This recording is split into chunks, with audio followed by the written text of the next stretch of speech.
Well, here we are again, making another goddamn Tekken video. Trying to spread my wings and bring you guys a wide variety of videos and topics across all sorts of platforms and mediums. Said I was gonna make a God of War video. Some people in the comments said that was a good idea, you should make a God of War video. I made that God of War video, and no one fucking saw it. So here I am, crawling on my hands and knees, coming back to the Tekken pool, dragging my busted ass across broken dreams, in the hopes that maybe one day I will be accepted as more than just the Tekken guy. So here we are making a full character analysis of Heihachi Mishima, made by a guy who can't pronounce his name right. Is this what you want? Is this what you wanted your life to be? I told my mama that my channel was doing well, and she told me that Tekken hard carries, and that hurt.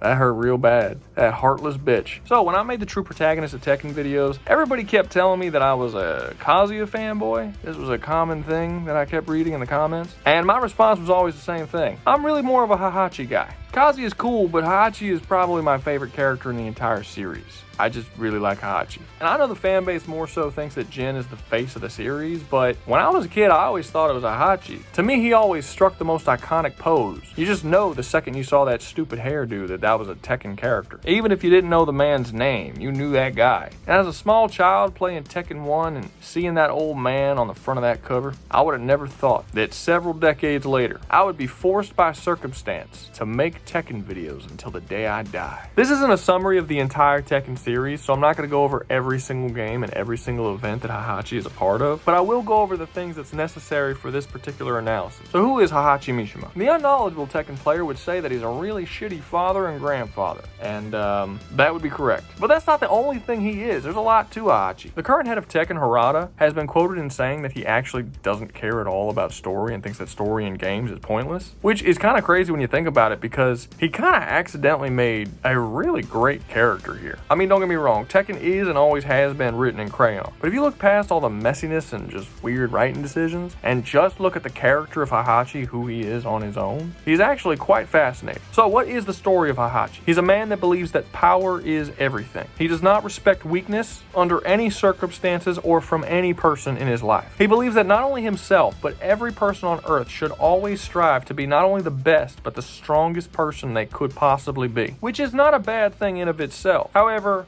Heihachi kind of does take it to the next level. See, the Mishima Zaibatsu wasn't always the Mishima Zaibatsu. It used to be just the Mishima clan, run by Heihachi's father, Jinpachi. So Jinpachi was kind of a dickhead. This is a common theme you're going to see across all the Mishimas. He was always kind of a violent bastard, but during World War II, he decided to take advantage of the situation by not only furthering the Mishima clan as a whole, but himself. He ended up selling weapons to all sides of the conflict and became a very powerful war profiteer. By doing this, he was able to build up the Mishima clan into the Mishima Zaibatsu, which was now a very powerful corporation. Now, despite Jinpachi being kind of a shithead, he wasn't a straight up evil guy. After the war ended, he felt tremendous guilt for, essentially, propping up the most deadly conflict in human history. Because of this, he decided to shift focus for not only himself, but his family as well. He and his family to martial arts, but not for the purposes of violence, but more so the more spiritual side of martial arts. I also have a theory about this, that the reason why the spirit of Inferno was able to possess him in the first place is because of his more spiritual connection to martial arts. I don't necessarily think that he called the spirit to possess him, but because he was more spiritually inclined, it made him a more appetizing host for the demonic entity. That's not factual or anything, it's just a theory I have, but I think it works out pretty well. And if you're getting tired of me constantly bringing up this absolute fact about Jinpachi actually being possessed by Inferno, well, that's too goddamn bad. This is my channel, and I can do whatever the hell I want. I can spend 3 hours talking about horse dicks if I want to. This is a free goddamn country, and as a free country, you are perfectly willing to go out and make your own YouTube channel where you can talk about whatever kind of dicks you want to.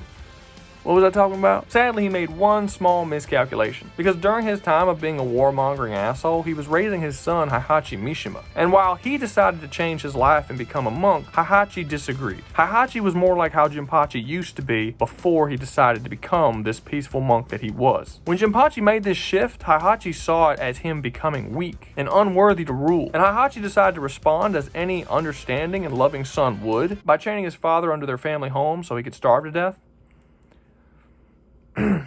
With Jinpachi out of the picture, there was nothing in Heihachi's way of taking over the Mishima clan, and with his new, slightly less peaceful direction, he built up the Mishima Zaibatsu into such a powerful force that it could take on the United Nations in, like, open warfare. And honestly, can't really say much against the man. I mean, his philosophy on life allowed him to take a regular corporation and turn it into the most powerful force on the entire planet capable of going to war with the whole world at the same time. You want to judge him, go ahead, but what have you done lately? But that's only one half of his life. The other half, and the more important half to him, was his wife Kazumi. See, he and Kazumi were childhood friends who fell in love at a very, very young age and kind of always knew that they were going to get married to one another. They eventually did, and they had a child, and that child ended up being Kazuya. And there's no doubt about it that this was a relatively good family. Like, Heihachi wasn't cruel to his family at this point. Kazumi and Heihachi genuinely loved each other, and they loved their son. While Kazumi was trained in her family's special form of assassination art, she was actually a very sickly woman. 99.9% of the time, Heihachi does not respect weakness of any kind from anyone, even his own family members, like his father. However, he let it slide for Kazumi because of his love for her. He cared about her so much that his entire philosophy essentially went out the window when it came to her.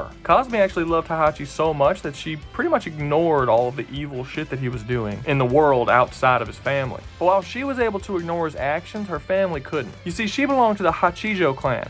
Hachijo? Look, if you haven't figured out by now that I can't pronounce any of these fucking words, I don't know how to help you. Anyway, they couldn't tolerate someone this evil becoming this powerful in this short a time. They just knew it was going to be a problem. So after they were married for about 10 years or so, they finally ordered Kazumi to kill Heihachi. And this is where things get really interesting. You see, Kazumi has this thing called the devil gene, which essentially gives you the ability to transform into a devil and gives you a massive power boost, but it also kind of corrupts your soul and turns you evil over a certain amount of time. And the genius thing about this is that when she eventually does decide to kill Heihachi and her son, we don't actually know for sure if this was due to the influence of the devil gene or of her own choice. But it really doesn't matter either way. The part that's important for this video and the story at large is that Heihachi truly believes in his heart of hearts that it was the devil gene, not her own personal choice. And it's this mindset that kicked off the plot of the entire series. You see, when Kazumi attacked Heihachi, she revealed her devil gene to him. Heihachi came face to face with what he saw as the devil itself. He saw his sweet, loving, sickly wife turn into an absolute monster who actually stood a chance against him for a bit. This is impressive because Heihachi is the strongest person on the planet at this point. Nothing in the world can possibly stand against him. I mean, the man headbutts tanks into oblivion. So when he saw his wife turn into this thing and nearly kill him, it scared the living shit out of him. And the series, whether it meant to or not, asked a really interesting question. What does an evil man do when he comes face to face with the devil? See, from this point on, every action that Heihachi takes is for what he believes is good. But Heihachi himself is an evil man. The majority of evil in this world doesn't actually know it's evil. It just does what it thinks is best, and because it is evil, what is best is usually pretty evil. So when an evil man tries to do the right thing, what does that right thing look like? And this is the main question that's asked in the story about Heihachi's character. For Heihachi, a man who only respects strength and has built his entire life on violence, the good and just option that he saw was to eliminate the devil gene from the world. The question he has from that point on is what would happen if that type of power went into someone who wasn't just a bedridden woman? And now, without realizing it, he mixed that blood, that devil gene, with the Mishima bloodline, the strongest bloodline on planet Earth. And the solution to that problem that he decided to go with was to murder his son by throwing him off the edge of a mountain. This entire scene is him just testing to see if his son has this gene. And if you really pay attention to Heihachi in this scene, his body language and facial expressions, it makes it pretty clear he doesn't actually want to do this. He really loves his son here, but in his warped sense of right and wrong, this is the only solution he could come up with. And after Heihachi drops Kazuya down there and he survived, Heihachi makes a very odd choice. He actually doesn't try to kill him again. Instead, he accepts him as his son and trains him for like the next 10-15 years after that. The game doesn't tell us why he does this, but I have two theories. After dropping his 10-year-old son off a cliff, he couldn't bring himself to try doing it again. I just thought about how funny it would be if he went down to the bottom of the mountain, picked up his son, carried him back up just to chuck his ass off the side again. Why is that so funny? Or two, since Heihachi respects strength so much once he saw that his son survived, he just couldn't bring himself to kill someone who he saw was going to be such a powerful person once they were older. Personally, I think it was a bit of both. I believe he loved his son and didn't really want to kill him, and when he saw the potential strength that Kazuya had, it convinced him to let him live. Because of these two things, he actually risked the possibility of his son becoming evil in the future and basically unstoppable. Sadly, because of Heihachi's actions at this point, that's exactly what happened happened. Heihachi not only threw him off a mountain and tried to kill him, but he murdered his mother and his grandfather, who Kazuya loved very much. All of these things combined and built up in Kazuya's mind to make him really hate his father. This hatred for his father made him more susceptible to the devil gene, and as he got older, Heihachi started to realize that there was really no coming back for him. Kazuya was going to be an evil dick. And this kicked off a 7-game long war, with Kazuya trying to kill his father and take over the world, and Heihachi trying to undo his mistake of allowing his son to live when he was 10. This all culminated in Tekken 7 when Kazuya finally did get his revenge and kill Heihachi. So what kind of a character is Heihachi Mishima? He's a fucking asshole. He's a very evil man that comes across an even greater evil, and when he tries to do the right thing, he fumbles the shit out of it because he's a bad dude. He has no idea how to be a good person. And this was passed on to him by his father, who was a warmongering asshole himself. See, the funny thing about that is that if Heihachi had kept Jinpachi alive, Jinpachi actually could have been able to raise Kazuya in a way where Kazuya wouldn't have turned out to be as evil as he was. Kazuya needed someone with understanding and empathy who can guide him in a peaceful direction. That was not Heihachi. Heihachi's got no idea how to do that. And this creates this story where the entire theme is the sins of the fathers being passed down onto their sons. And the thing's so interesting about Heihachi that despite him being like one of the most evil fathers in the history of fiction, you can actually, in a really twisted, messed up way, see him as a hero. Kind of. He spent several decades of his life pushing back the inevitable world domination plot that his evil devil son was trying to inflict upon the earth. I mean, he completely sacrificed the entire last half of his life just to accomplish this goal, and it killed him. The only reason why the Earth possibly stands a chance now against Kazuya is because Heihachi bought them time. And Heihachi didn't originally kill Kazuya because he was scared for his own life. He originally killed Kazuya because he saw what a danger Kazuya could be from a very young age. But, you know, it's also kind of his fault that his son's such a shithead in the first place.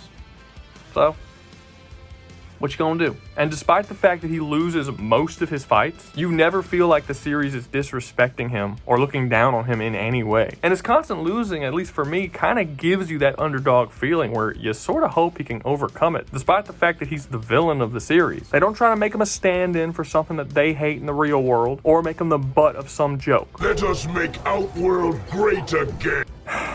Jesus Christ. Or without ever trying to justify all of his evil actions as somehow being good. Tekken 7 may have gone back and added a few more details into his backstory, but they never actually try to say the decisions he makes from those details are right. It's very clear in the games that he made the wrong decisions after these horrible things happened. And they make it clear that he was a bad guy before all this stuff happened, and he continued to be a bad guy after this stuff happened. This is a very annoying thing that keeps happening with modern American writing, where they'll take villains and basically say that all of their actions are justified because they were sad about something. This series never does that with Heihachi. Heihachi is actually a really complex character with a very interesting character arc that you can follow from his younger years all the way to his older years. This is something you don't see a lot in Tekken. Most of the time they fumble the ball, but with Heihachi they actually did pretty well.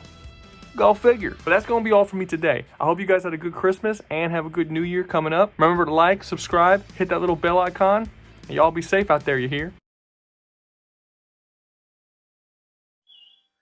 Now also, I'm going to leave the detritus here. Now also, you want to get inside the actual sheath here. Oh gosh, it's quite embarrassing that he knows. Oh, Alante. Feel that. Tell me that doesn't feel like a cock.